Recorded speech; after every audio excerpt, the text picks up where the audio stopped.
And while they were there and my mother was praying for my aunt and the children, the Blessed Mother appeared to her and told her not to worry so, that children who suffered and people who suffered are truly blessed, and not to worry because our Lord knows we don't understand, and that's why He is so merciful.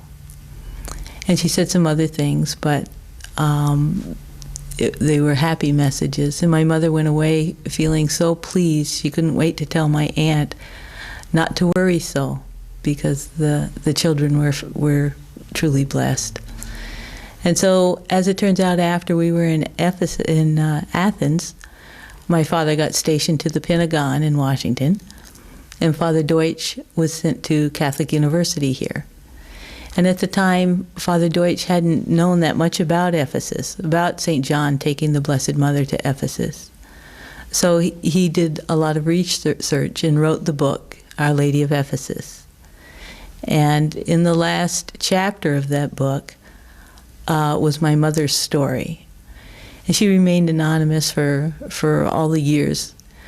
In fact, I was 10 years old at the time, and I didn't even know about it until I was 23 or 24. So she just seemed to know who to tell and who not to tell, or to bring it up. But after the book was written, Father had met the members of the American Society of Ephesus from Lima, Ohio.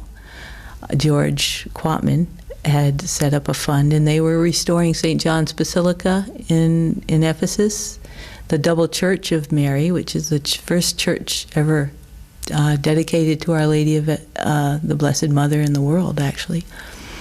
And so Father wrote the book about it.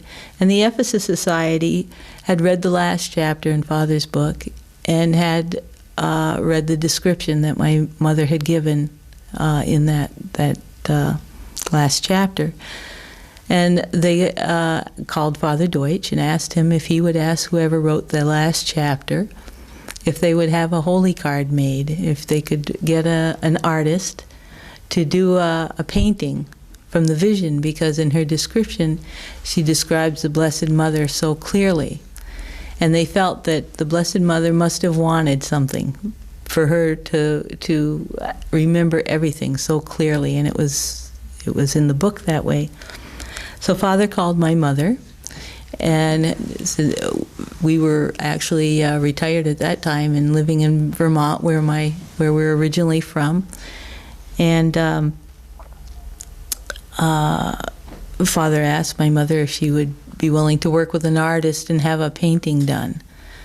And my mother at the time said, "Gee, I don't think that would work. I don't think I could ever truly describe how beautiful the Blessed Mother was." But it was a nice thought.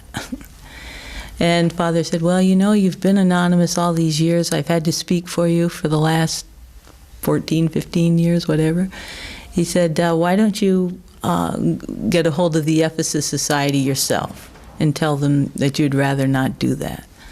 And when my mother did get a hold of them, she spoke to Joe Quatman, who was the president of the American Society of Ephesus, and explained to him that it wasn't possible.